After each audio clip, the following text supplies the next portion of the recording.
So let's look at the review for chapters 1 and 2. The first problem gives me a bunch of information about some voles and how big the size of the litter was. And the second set of data tells me what color the voles are. And the first question asks me about which one is categorical and which one is quantitative. Quantitative variables measure quantities. That's the one on top. This is a categorical variable categorizing them by color. So then it says make a bar chart of the colors. Now I'm not going to go through this whole thing, but I'll show you how to do it. Here's what we need to do. I've got brown, gray, white, and tan. First one's brown, next one's white, next one's brown, next one's gray, next one's brown, brown, gray, and brown. Brown, brown, gray, and brown. This is what I need to do to go through the whole data set. It doesn't really take that long. And then I'll make a bar chart. So on a bar chart, I don't care which one comes first. I might put brown first because that's the way they did it. My bars don't have to be right jammed up next to each other. And I'm going to label my axes and put a scale on that vertical axis. Now this is different from a histogram, so I will show you how to do a histogram. One way to do it is to type all these numbers into L1. Doesn't really take that long, but you'd want to make sure that you have 100 numbers because that's how many are on this list. Here's another way to do it. I notice, for example, that there's 1 1, there's 2 2s, there's that many 3s, that many 4s. They're in order for me, so this is kind of nice. And so what I did on my calculator, you can see this here, is I wrote the numbers in this L1, 1 through 11, and then in L2 I wrote down how many of each of those numbers I had. So I had 1 1, 2 2s, 1 2 3 4 5 6 3s, there it is, 12 of the next number, and so on and so forth. So I did that here. Now this is going to help me because when I make this histogram, I've already got my numbers in L1 and L2. I'm going to make a stat plot. It's going to be a histogram. That's this one. My numbers are in L1. The frequency of those numbers are in L2. Now, if you had simply typed all of these numbers in L1, then you'd put L1 here and 1 here because each of those numbers occurs once. Hit zoom 9, and I get a graph that looks like that. If I hit window, I might see the scale was 1.25. I'd prefer it just to be 1, I think. So now when I hit graph, there's a beautiful histogram. Just drag and drop it from your calculator. Well, I know you can't do that, but that's still what a histogram is. It says make a box plot. I can do that as well on my calculator simply by changing histogram to box plot. If it doesn't say, I prefer the modified box plot, but if it doesn't say, we're not going to lose a lot of sleep over it. There it is. Apparently I've got a couple outliers. Find the 5-number summary of the litter sizes. Well, the 5-number summary, I skipped 3, I'll come back. 5-number summary goes right along with this. This is the min. That's not Q1, coach. Q1 is over here. This is the median. This is Q3, and this is the max. These numbers here are a little interesting, but they are not minimums or quartiles. They are the smallest and largest numbers in the data set that weren't outliers. They're not even necessarily where the fence is. The fence is perhaps somewhere between that point and the dot. To find the 5-number summary easily on the calculator, I can go to my home screen and press Stat Calc. 1 var statistics. Now remember, I typed them in 2 lists, so it looks like that. If you typed all the numbers in 1 list, you'd just have an L1 here, and this would be 1. Calculate, chicka chicka whir whir, and I can see when I scroll down what my numbers are in the 5-number summary. There it is. Minimum, Q1, median, Q3, and max. Additionally, I can find the mean and standard deviation pretty easily on this same way by going right up here and getting the mean and the standard deviation. So here, of course, is the mean. Here's the standard deviation. We use that S of X when we go through standard deviation on the calculator. The interquartile range is the distance between the quartiles. That's Q3 minus Q1, which is 7 minus 5. or 2. Now, are there any outliers? Yes, I can see the 2 outliers. There they were. So there's definitely outliers. But where are the fences? Here's the way you find the fences. Take IQR and multiply it by 1.5. We found in the previous problem IQR was 2 times 1.5 is 3. Now I want to take Q1 and subtract 3 and Q3 and add 3. So Q1 was 5 minus 3, that's 2, and Q3 was 7 plus 3, that's 10. There's where my fences are. Values that are below 2 or above 5 are considered outliers. That's why I have outliers, because I've got a value here below 2, and here's one above 10. The next step says to cuss it. This is center, unusual observations, shape, and spread. I don't see any unusual observations. The shape looks to be roughly normal. The center of it is between 5 and 6. Now I know it's 5.87. And the spread, you could either list this, or you could kind of tell me it goes from 1 to 11. And that's how I describe the distribution by cussing it. Resistant things don't change a lot with outliers, but non-resistant things do. So non-resistant things are any things that are based on the mean. The mean and the standard deviation are non-resistant. Also non-resistant would be variance, because that's a cousin to, it's not writing, there we go. But the median and the IQR, those are resistant. Area under a density curve is 1, always 1. The equals areas point is the median, while the balance point is the mean. So the median is the point where it's an equal area to the left and to the right, divides it in half. The mean is the balance point. So if you thought about a curve that looks like this, like on a seesaw, the further I get a point over here, the more effect that's going to have on the mean, because those strange points, just like a seesaw, are really pulling the mean that way. If a density curve is skewed to the right, like the one I've just drawn, the mean will be over here, and the median will be over here. So which one is further to the right? The mean is further to the right than the median. Number 13, parameters or statistics. Parameters go with populations, and they are things like mu, sigma, sigma squared, rho, if we did that, and p. Statistics go with samples, so samples, such as x bar, s, s squared, p hat, r squared, little n. I guess big N would be over here. There's a bunch of different ones, way more than they asked me for. Normal curves are lots of different words you could put here. Bell-shaped, they are symmetric, they are single-peaked. That's another good thing. 68, 95, 99, 7 rule says that 68% of the data in a normal curve will be within 1 standard deviation of the mean.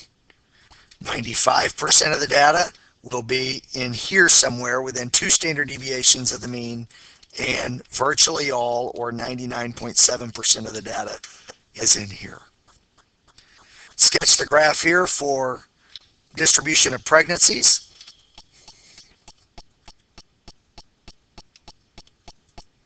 .266 is the mean, 16 is the standard deviation. So this is 250. Go down another 16, that's 234. Go down another 16, that's 218. Then over here, adding 16 to it, adding another 16 to it, adding another 16 to it, so I can see how far out we go. So that's 282, 298, 314. Number 17. Find the longest so the empirical rule is the 68, 95, 99.7. So the middle 16%, work this first one here. This is the longest 16%. If 68% is in here, that means 32% isn't, which is going to be 16 and 16 half of 32. So above one standard deviation, which we just found in this problem was above 282, will give me the longest 16%. Now the next question says, what about the middle 99.7%? So the middle 99.7% are going to be anything between these numbers, between 218 and 314. And then finally it says the smallest 2.5%. So the smallest 2.5%, means this is 2.5%. If I mirror image that, this is also 2.5%, which means this is 95%. This reminds me of two standard deviations either side of the mean. It could be two standard deviations here and two standard deviations here. So two standard deviations from the mean was these two numbers. The shortest 5% or 2.5% will be less than 234 days. What percentile rank is 298? So percentile means at or below. So when I look at this picture, I see 298 is here. Oh, this is tricky, so stay with me. And this interval is 95%. 2.5% down here, 2.5% over here. So this guy is all the stuff to the left of it. It's going to be the 97.5 percentile. So number 18, 97.5 percentile by the empirical rule, by this rule. If you were using your calculator, the chart, it would be very, very similar to that. It's actually 0.9772 if you're using your chart. This is from the rule.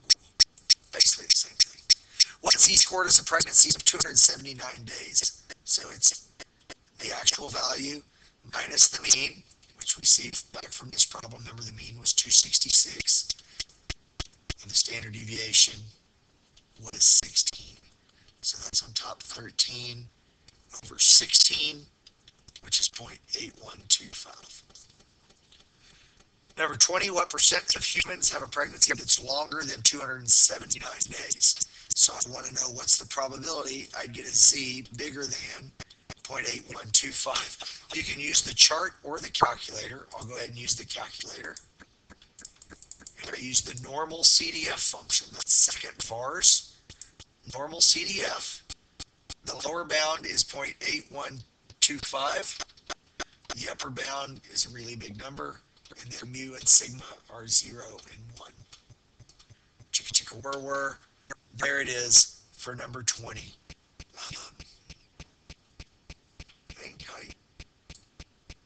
It said less than. So I found greater than. We can work this out.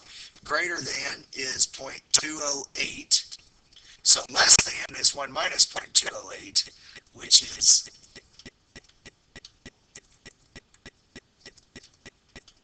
0.792. I could have worked that out more directly again by going normal CDF. The lower bound's actually negative 999, and this number is 0.8125. So there it is. Number 21 says, what about 280, or what about between 260 and 270? So what's the probability that my x is more than 280? That's the probability my z is more than 280 minus 266 over 13, which is the probability z is greater than 14/13, which again could use my calculator for to get the binom CDF. The lower bound is going to be 14/13, so I don't even have to figure that out. The calculator will do it for me. Upper number here, 0, 1, 0.1407.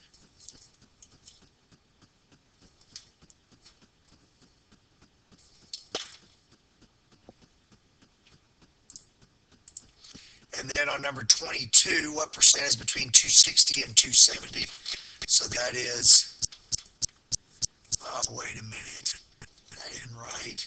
This number right here, that's not a 13, that's a 16.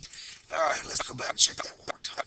So these numbers should be 16s. I apologize. Grab the calculator again, let's fix that. So this is the normal CDF. Let's change that and go, lower bound is going to be 14/16. The upper bound, a really big number. The mean 0, the standard deviation 1. Paste, 1908. All right, that's good. Now it says between 260 and 270, so I'm going to standardize both of those. And I'll show you a slightly different way. You can still do it just like we just did it on the calculator, but now your lower and upper bounds will be whatever these go with. Or here's a more efficient way on the calculator.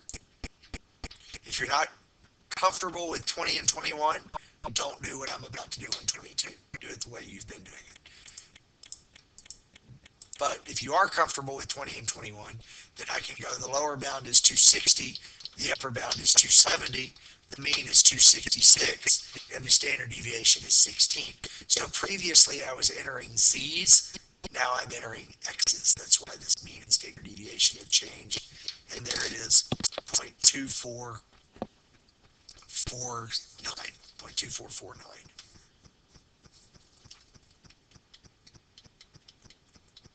Would you say the pregnancy length is continuous or discrete? It's actually continuous because it's time. In real life, we treat it as discrete a lot.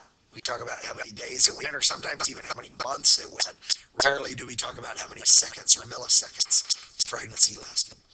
How long would a pregnancy have to last to be in the longest 10% of all pregnancies? So I want to know what number would be here so that this area was 10%. So what I also need is for this area to be 90%. I'm going to use my chart for this. Let me go to Chrome. Don't hate on my tabs, but there's a Z chart. And I want this area in the middle to be 90%. I know it's more than half of the graph, so I need to slide over here. And I'm looking for the number in here that's closest to 90%. Looks like maybe it's this one right here. So if it's that one, that corresponds with 1.28. What that means is the Z-score right here, this thing in that black box, is 1.28. So 1.28 equals x minus mu over sigma. Or, in other words, 1.28 equals x, the number for the longest 10%, minus the mean divided by the standard deviation.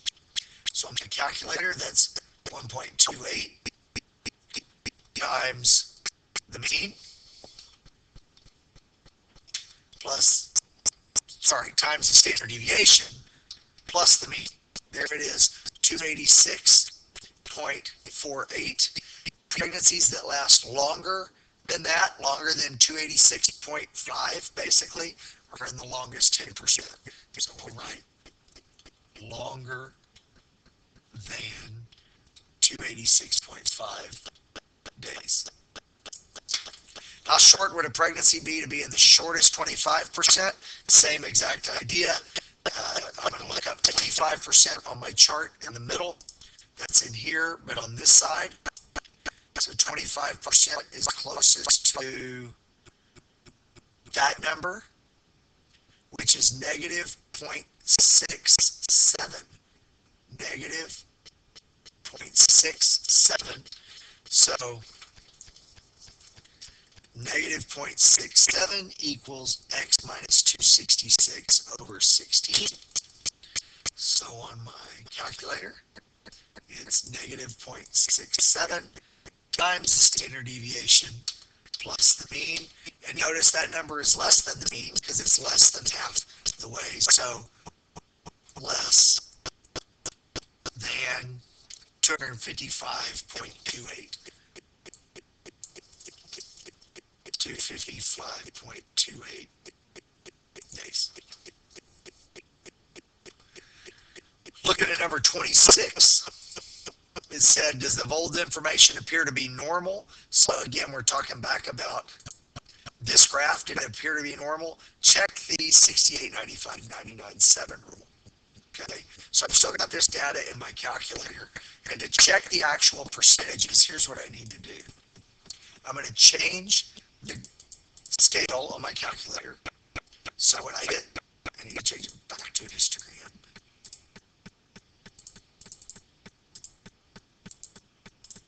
I get that. Let's change the window. Remember I did 1 var stats. You have to have done 1 var stats, but I'm going to change the minimum to x bar minus 4 standard deviations. That's vars, statistics, x bar minus 4 standard deviations. This standard deviation, number 3. I'm going to figure this out when I move away from it. Then I'm going to go to X scale and make that vars, statistics, X standard deviation. Okay. Now what's happening is when I hit graph, each of these bars is 1 standard deviation wide, and if I hit trace and go over a couple of times, this is right around the mean. So these 2 bars are the bars closest to the mean. I see I've got 21 and 41. That's 62. So 62 vols are in here. There were 100 vols, so thankfully that works out to be 62%. Furthermore, let me put this back on here. So these 2 are 62%. Then I can add these other 2 bars. This one looks like it's 18, and this one is 14. So this is 18 and 14. So now I've got 62 plus 18 plus 14. That's 94. Hot dogs. So far I've got 62 and 94. And then I can add these other ones in. I get 3 more and 3 more. That's all of them. So this data follows a 62, 94, 100 rule. Really, really close to 68, 95, 99.7. The vol data appears to be really close to normal.